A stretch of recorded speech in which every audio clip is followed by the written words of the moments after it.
Nivedita Ashok Saraf ma'am आमच्या सोबत आहे. मॅम, सर्वप्रथम तुम्हाला खूप खूप शुभेच्छा. पद्मश्री सरांच्या नावाची घोषणा केली गेली आहे.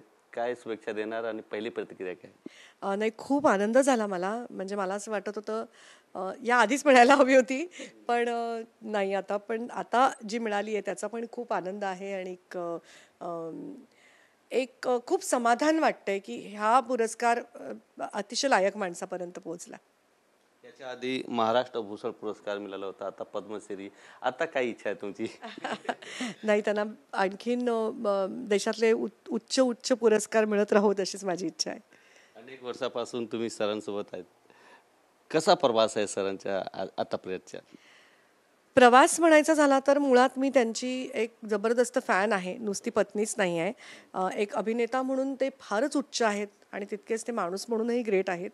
आणि त्यांनी कायम फक्त म्हणतो ना आपण, अर्जुनाला जसं फक्त माशाचा डोळा दिसत होता तसं त्यांना कायम फक्त अभिनय अभिनय, आणि त्याच्यात ते काय उत्तम उत्तम देऊ शकतील या पलीकडे त्यांनी आयुष्यात हा विचारच केला नाही कधी की पैसे किती मिळत आहेत, नाव काय होतंय, माझ्यासमोर कोण आहे, त्याच्यातनं मी काय, म्हणजे असे कुठलेही दुसरे विचार न येतात जे काम त्यांच्या वाट्याला येईल ते किती उत्तम रीतीने मी लोकांसमोर सादर करू शकेन ह्याचाच विचार कायम आयुष्यभर केला.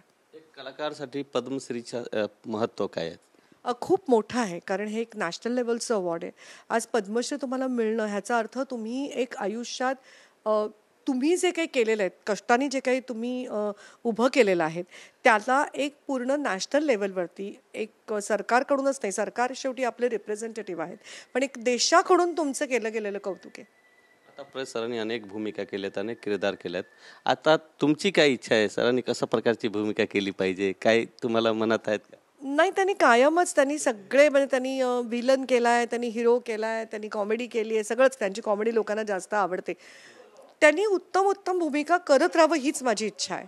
मी सरांना विचारलो की हर सक्सेसफुल आदमी के पीछे एक महिला का हात होता, आपके पीछे किसका हात है? सरांनी तुमचे नाव सांगितलं. नाही नाही, मी असं म्हणेन की नुसती मी नाही, त्यांची आई. कारण माणसाची जडणघडण जी होते ती कुटुंबापासून होते. सर्वात पहिलं तुम्ही कशा प्रकारे कसं असतं, तुम्ही अपयश पचवलं पाहिजे, तसंच तुम्ही यशसुद्धा पचवलं पाहिजे. आणि यशाने तुम्ही हुरळून जाता कामा नये, तुम्ही सतत ग्राउंडेड राहिलं पाहिजे. आणि ह्या सगळ्याची जडणघडण तुमच्या फॅमिलीपासून होत असते. सो मी म्हणेन त्यांची आई, जिचे आई वडील, त्यांचे आशीर्वाद, त्यांची भावंडं, त्यांचंही ह्या सगळ्यामध्ये खूप मोठं योगदान आहे. आताचे जे नवीन कलाकार आहे त्यांना तुम्ही काय संदेश देणार? काय संदेश वगैरे, ते खूप हुशार आहेत आत्ताची मुलं.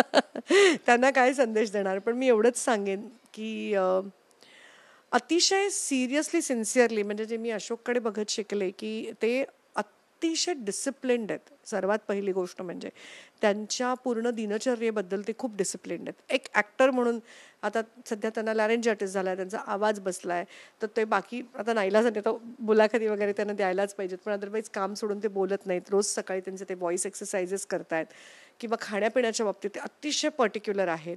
त्याचबरोबर त्यांना जे काही काम असेल, म्हणजे आता ते एक सिरियल करतायत, आता ती मराठी सिरियल आहे, हे काय हिंदी सिनेमा नाही की मराठी सिरियल आहे, डेली सोप आहे, चालून जाईल, असा अभिनय ते कधीच करत नाहीत. जो सीन असेल, मग त्या सीनमध्ये तो समजा दुसऱ्याचाही असेल सीन, एक त्याच्याबरोबर एक सपोर्ट ॲक्टर म्हणून त्यांना काम करायचं असेल, तरीही ते तितक्याच काय म्हणूया, तितक्याच तन्मयतेने, तितक्याच सिन्सिअरली ते काम करतात. सो तुमच्या कामाच्या प्रती असणारी श्रद्धा, तुमची सिन्सिअरिटी आणि तुमचं डिसिप्लिन हाच तुम्हाला पुढे घेऊन जातो. तुमचा जनसंपर्क, तुम्ही काय कसे वागताय, तुम्ही माणसांसाठी काय करताय, किती हॅहू करताय, किती तुमची मैत्री, ह्या सगळं काही मायने राखत नाही. सर्वात शेवटी महत्त्वाचं असतं ती तुमची सिन्सिअरिटी, तुमच्या कामाप्रती असणारी तुमची लगन आणि तुमची श्रद्धा. शेवटचा प्रश्न आहे की आता लवकरच तुम्ही पंतप्रधान नरेंद्र मोदी आणि राष्ट्रपतींना भेटणार आहेत. काय सांगणार त्यांना भेटून, महाराष्ट्रासाठी किंवा देशासाठी, किंवा काही तुमच्या मनात आहे का काही बोलणार? सर्वात पहिलं म्हणजे मी आपल्या पंतप्रधानांची खूप मोठी, खूप खूप खूप मोठी फॅन आहे. मला असं वाटतं आपलं नशीब आहे की आपल्याला पंतप्रधान नरेंद्र मोदींसारखे इतकं स्ट्रॉंग नेतृत्व लाभलं आपल्या देशाला. कारण मला असं वाटतं नॅशनल सिक्युरिटी सर्वात महत्त्वाची आहे सगळ्याच्याही पुढे. बाकी सगळ्या गोष्टी नंतर होतात. सर्वात महत्त्व इज नॅशनल सिक्युरिटी. आणि आपला देश, भारत देश, ज्याची प्रत्येक सीमा आज व्हॉयलेटाईल आहे, चारी कोपऱ्यातनं आज आपल्याला प्रॉब्लेम आहे. अगदी आपल्या देशातलं एकमेव हिंदू राष्ट्र आहे नेपाळ, तिथून पण आपल्याला प्रॉब्लेम आहे. सो असे कुठलीच आपली सीमारेषा नाही आहे की जिथे आपण शांत चित्ताने हां चला हे आपलं मित्र राष्ट्र आहे असं म्हणू शकू. अशा भूमिकेवरती तिथे बसलेला जो माणूस आहे त्याची खुर्ची खूप काटेरी आहे.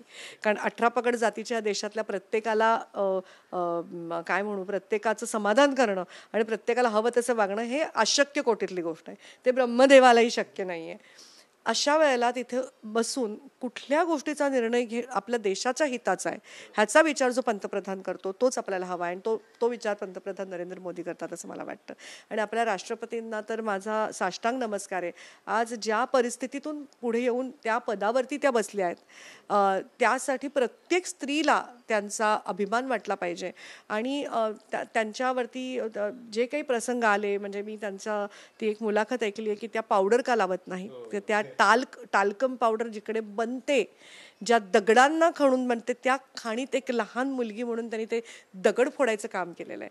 तर त्या परिस्थितीने त्या हरल्या नाहीत, त्या परिस्थितीने त्या जखडून गेल्या नाहीत, पण त्याच्यातनं पुढे येऊन आज ती महिला एक राष्ट्रपती पदावरती विराजमान झालेली आहे. त्याच्याबद्दल मला त्यांच्याबद्दल खूप खूप अभिमान आहे. मला वाटतं मी त्यांच्याकडे काय मागणार, तेवढी मी मोठी नाही आहे, तेवढा माझा अभ्यास नाही आहे, पण मी त्यांच्याकडे काही मागण्यापेक्षा मी त्यांना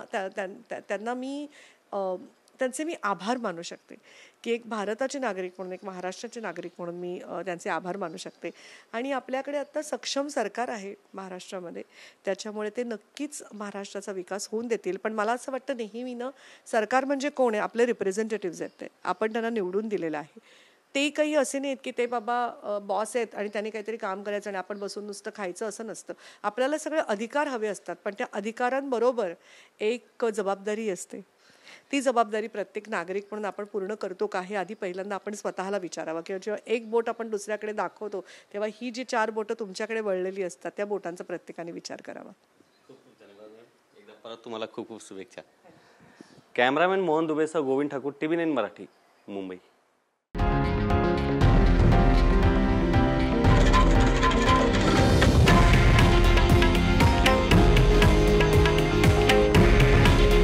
हे आहे देशातील नंबर 1 न्यूज नेटवर्क आणि आपण पाहत आहात TV9 मराठी. काळजी तुमची, हित महाराष्ट्राचं.